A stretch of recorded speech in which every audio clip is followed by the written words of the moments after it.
una joven compartió con Layla Rose un interesante testimonio de cómo ella creía que el aborto iba a resolver todos sus problemas y cómo no los resolvió, ¿no? Layla Rose, Lila Rose, es una joven madre de familia con 2 hijos que desde los 14 años comenzó a hacer militancia pro vida, haciéndose pasar con una cámara oculta como una chiquilla que quería abortar, y demostró cómo en estos centros de aborto de Planned Parenthood nadie le preguntó por qué a los 14 años estás embarazada, estás esperando un hijo, has sido abusada sexualmente, alguien te explota sexualmente. No. Y por eso los seres malditos que controlan mujeres para la prostitución y que las tienen oprimidas, especialmente menores de edad, no tienen ningún temor ni ningún problema de ir a Planned Parenthood, porque Planned Parenthood considera que preguntar por qué necesitas un aborto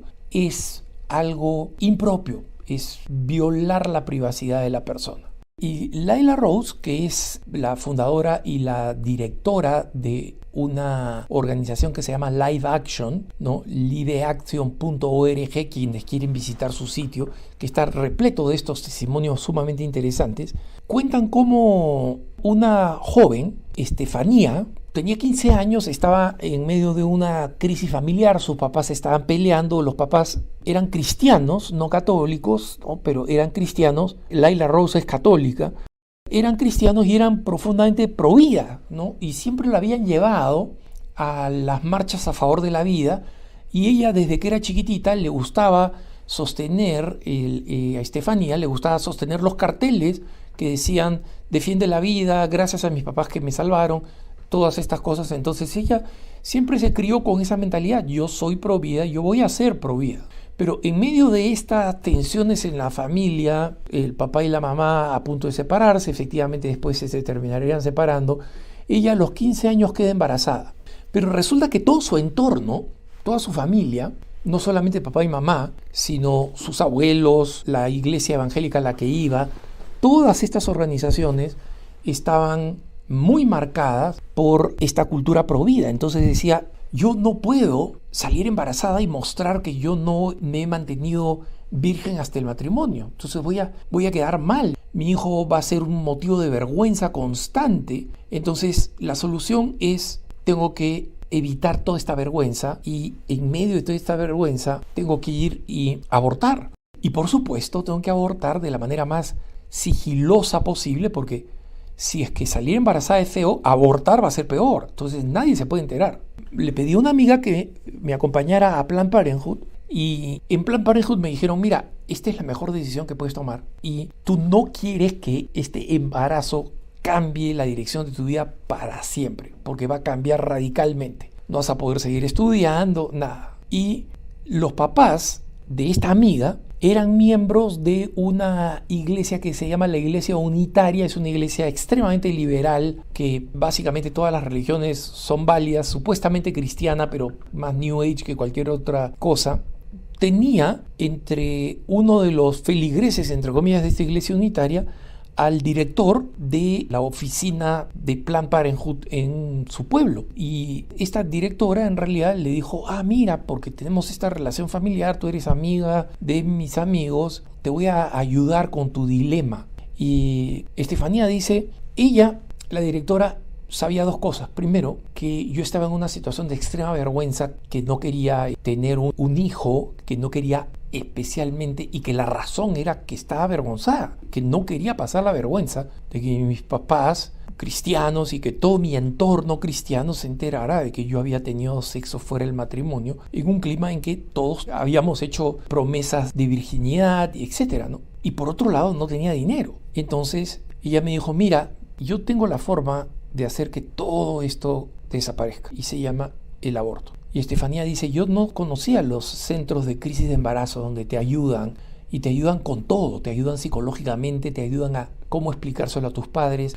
Si tus padres reaccionan mal y te dicen: te boto de la casa porque eres una tal por cual, te acogen, te cuidan, es decir, ofrecen un cuidado integral. Entonces acá dijo: no te preocupes. Es más, nosotros en Planned Parenthood tenemos un fondo para las personas que son jóvenes, y que no tienen cómo pagar, y tenemos una beca entre comillas para el aborto. Y mira, como aquí por tu edad tú necesitas consentimiento de los padres para abortar, existe una forma legal de hacerlo sin que tus papás se enteren. Yo te llevo, la directora de Planned Parenthood, ante un juez y digo que por la incomprensión potencial de tus papás y por el riesgo en el que te encuentras de tus papás, quieres que yo sea nombrada con la autoridad de la paternidad para esta decisión y yo voy a decidir que tú abortes, voy a apoyarte en tu decisión de abortar y el juez va a sellar este caso, tus papás no se van a enterar nunca. Entonces fui donde el juez, pasó como ella me había prometido y fui al procedimiento del aborto. Era el 8 de septiembre de 1998, una fecha que nunca en mi vida voy a olvidar, dice Estefanía. Pasó por la puerta de esa misma clínica de aborto donde de niñita se había parado para decir no abortes, por favor, lo que tienes en el vientre es tu hijo. Pero esta vez para ir a abortar. Y por supuesto, las aborteras estaban orgullosas de que una antigua activista pro vida estuviera ahora utilizando la clínica del aborto porque a los abortistas les encanta predicar este mito. Yo en la clínica de aborto he tenido que atender a muchísimas mujeres que han protestado y que en secreto vienen y abortan. Algo que se sabe que es mentira, porque una vez lo publicó un periodista en el New York Times y varios periodistas comenzaron a investigar y a decir, a ver, ¿quiénes son efectivamente? ¿Cuál es la proporción? Y vieron que es mentira. Pero situaciones como esta, como la de esta muchacha, como la de Estefanía, pueden pasar y pasa. Y dice, yo misma estaba pensando en la ironía de la situación. No solamente estaba muerta de miedo, y no solamente era una de esas mujeres embarazadas a quienes mis papás y mis amigos habían tratado de ayudar y habían logrado ayudar, muchas de ellas años atrás, sino que Planned Parenthood, a pesar de que me dio la beca para pagar mi aborto, se rehusó a cubrir el costo del ultrasonido para que yo no pudiera ver lo que tenía en el vientre. Y finalmente Estefanía se recuperó del aborto en la casa de una amiga, pero tuvo complicaciones repetidas, lo que necesitó que fuera varias veces a la clínica de aborto, a Planned Parenthood. Y dice, en general cuando las chicas que han abortado se vuelven a aparecer porque tienen una infección o cualquier cosa, las detestan porque hacen perder tiempo y hacen perder dinero. Yo tuve una atención especial simplemente por esta conexión de amistad a través de la Iglesia Unitaria. Y en consecuencia, como la directora pues me había conseguido el permiso para abortar con el juez, me atendieron. Pero tuve que ir varias veces con varias infecciones y en un determinado momento, cuando mis papás se separaron, un día llegó mi mamá a la escuela y me di cuenta, alguien le ha contado del aborto. Y mi mamá me dijo, mira, te voy a llevar a que recibas una atención médica apropiada porque seguía con estos problemas de salud. Pero especialmente, hija, tú necesitas sanar tu corazón. A Estefanía le tomaron 2 años de tratamiento médico de especialistas para volver a tener salud y además vivió con constantes ataques de ansiedad y de depresión que ella no tenía. En algunos momentos, dice, literalmente temblaba. Y efectivamente, como me prometieron, el aborto cambió mi vida, pero de una manera vastamente distinta a lo que me habían prometido. ¿Cuál es la narrativa con la que se está vendiendo esta propuesta y por la cual creo que es prácticamente inevitable y que se ve constantemente en Irlanda propuesta por las élites políticas, culturales y mediáticas? Cuánta actriz, cuánto actor, cuánto comentarista mediático hay? Es que la enmienda 41 hasta ahora lo que hacía era meter a las mamás en la cocina, ¿no? Esclavizarlas al lavabo de la cocina y les prohibía la independencia económica por culpa de una noción supuestamente prehistórica que ya debería haber desaparecido, cuando en realidad ahora hay tantos matrimonios no binarios y donde todo el mundo comparte las tareas del hogar. Y la cuestión es esta: si efectivamente la Constitución obligara a las mujeres a quedarse en casa en vez de trabajar, entonces algunos de estos conceptos podrían ser considerados válidos. Pero el hecho es que esta no es la realidad. Cualquiera que visita Irlanda, como quien les habla, lo primero que ve es que tiene tantas o más mujeres trabajando que cualquier otro país occidental liberal. No solo eso, Irlanda ya ha tenido 2 mujeres presidentas o Taoiseachs y sin duda va a tener más. La Constitución no limita ningún tipo de opción para las mujeres. No hay absolutamente nada que lo prohíba. Por el contrario, ¿cuál es el problema real? Resulta que hay un grupo, acá la Iglesia ha pedido votar en contra de esta modificación, por supuesto. Pero hoy en día a los obispos se los toma tan mal, y la misma prensa y las élites las tratan tan mal, y acá no niego nada de la responsabilidad de que haya podido tener especialmente los abusos en el pasado, ¿no? Pero esos abusos en el pasado, incluso en el pasado reciente, no son los obispos de hoy de Irlanda. Pero lo cierto es que basta que lo digan los obispos para que se utilice más todavía como antipropaganda. La defensa más interesante en realidad ha venido de un grupo feminista irlandés que se llama La Condesa, The Countess. Y este grupo feminista ha estado actuando con este lema: las mujeres y los niños merecen privacidad, dignidad y seguridad. Entonces, ¿qué es lo que dice este grupo feminista? Dice, mira, nosotros hemos venido haciendo campañas a favor de las mujeres. Por ejemplo, a las mujeres se les permitirá votar, recibieran la misma compensación salarial, y en muchas ocasiones hemos actuado en contra de las creencias populares y de leyes existentes. Pero en este punto está clarísimo, dice el grupo La Condesa, que la Constitución de 1937 no obliga a la mujer a quedarse en la casa, sino que más bien claramente dice las protege si desean quedarse en la casa. Y esto cambia completamente la conversación. Dice, porque The Countess presenta unas recientes estadísticas. Dice, de entre las mujeres que se quedan en casa para cuidar a sus hijos, especialmente en los años más tempranos, el 94.3% son mamás. O sea, no son simplemente personas, parejas, son mamás, son mujeres.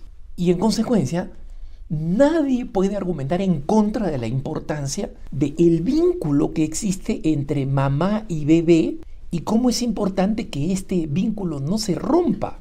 De hecho, en términos clínicos o psicológicos, se habla de una unidad básicamente biológica que es la madre-bebé, la díada, o sea, la dupla, si quieren así, madre-bebé. Y justamente, ¿qué es lo que está pasando ahora? Dice The Countess. Es que si el Estado no protege a las mamás, entonces las mamás que acaban de tener hijos y que ya son un problema en Irlanda por la baja natalidad y porque cada vez es más difícil para la mamá tener hijos y poder quedarse en la casa, van a tener una serie de beneficios que les van a ser quitados. Y por eso es que las grandes corporaciones quieren que el artículo 41 cambie supuestamente por el nombre de la modernidad. ¿Por qué? Porque si en este momento una mamá quiere quedarse en casa para cuidar a sus hijos, y en algunos casos es una mamá soltera, por ejemplo, o sea que es la única que puede cuidar a sus hijos en la casa, justamente la protege de una serie de leyes laborales que obliga a que las personas que tienen más de 18 años demuestren que han estado buscando trabajo inmediatamente después de haber cumplido 18 años o inmediatamente después de haber tenido un tiempo de vacaciones o de, entre comillas, desempleo. Entonces, ¿cuál es la consecuencia de esto? Que a pesar de que el 69% de las mamás irlandesas prefieren quedarse en la casa con sus hijos hasta la edad de menos de 18, o sea, no solamente con sus hijos bebitos, quieren criar también a sus hijos adolescentes. Resulta que ahora las mujeres que han recibido un tiempo de posparto inmediatamente tienen que demostrar que están buscando trabajo o si no, no reciben la ayuda estatal para poder quedarse en la casa. O sea, no sé si es que esto queda claro. Hasta ahora, si la mujer desea quedarse en la casa, gracias al artículo 41, puede quedarse en la casa. Si no quiere, nadie le dice nada. ¿Me explico? Nadie la critica, nadie la manda a su casa, nadie le dice nada.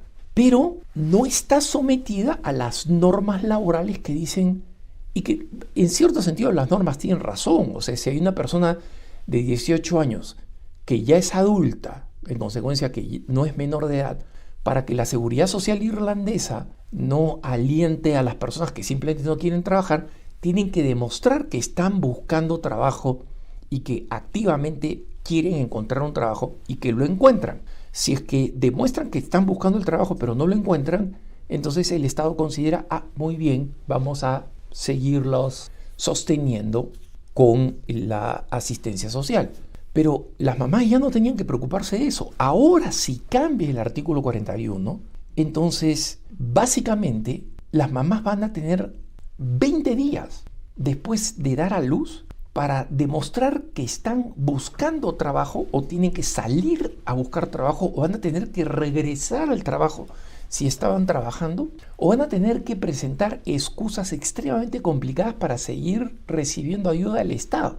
Entonces, ¿quién pierde con esta gran liberalización de la mujer? ¿Quién pierde? Las mujeres. Y justamente The Countess, esta organización, dice, lo que en este momento se está haciendo es utilizar, tenemos que alejarnos de la herencia de Eamon de Valera, que era católico y que impuso esto por la visión patriarcal y tal y cual. Y ese argumento está pegando con gente que no está pensando. Y lamentablemente la maquinaria ideológica, porque es puramente ideológica, la maquinaria ideológica que va a afectar terriblemente la libertad de las mujeres de decidir si trabajan o se quedan con sus hijos, y en consecuencia va a afectar aún más la natalidad irlandesa, se va a ver totalmente dañada y empeorada. Justamente, como dice un ensayo escrito por una de las defensoras de The Countess, de la condesa, dice, esta va a ser básicamente el triunfo de la máquina, ¿no? Ellos le llaman en inglés The Machine. Es todas estas corporaciones internacionales, usualmente de origen norteamericano, que tenían este proyecto de volver a las mujeres en eficaces empleadas a costa de hacer que no tuvieran hijos. Esto pasó en Puerto Rico cuando Estados Unidos invirtió una cantidad enorme en la esterilización de las mujeres puertorriqueñas para que básicamente tuvieran o muy pocos hijos o ninguno y pudieran trabajar cuando la industria textil norteamericana se había mudado a Puerto Rico. Entonces, Eamon de Valera había creado esta protección precisamente porque no quería que la Nueva Irlanda cayera en manos de este poder internacionalista de las grandes corporaciones. Entonces, en general, las expectativas son muy malas. Se ven los números, es posible que esta sea una nueva catástrofe para Irlanda, pero no solamente para Irlanda, que es una tristeza, pero ya hace mucho tiempo que se veía que como nación católica estaba pulverizándose, bastaba con ir a verla recientemente, como me tocó a mí. Siempre queda la esperanza de un resurgimiento, pero es una muy buena lección para que nosotros aprendamos cómo cuántas políticas de la maquinaria del poder internacional se va imponiendo a través de personas y de organizaciones que supuestamente defienden los intereses del pueblo, entre comillas. Pienso, por ejemplo, en las feministas argentinas legalizando el aborto, presentándolo como una gran victoria para Argentina, cuando en realidad lo que están imponiendo es el pensamiento global y transnacional, que es profundamente anticatólico, por supuesto, pero además enormemente contrario al bienestar de las naciones, especialmente de los más pobres. Que tengas un buen día.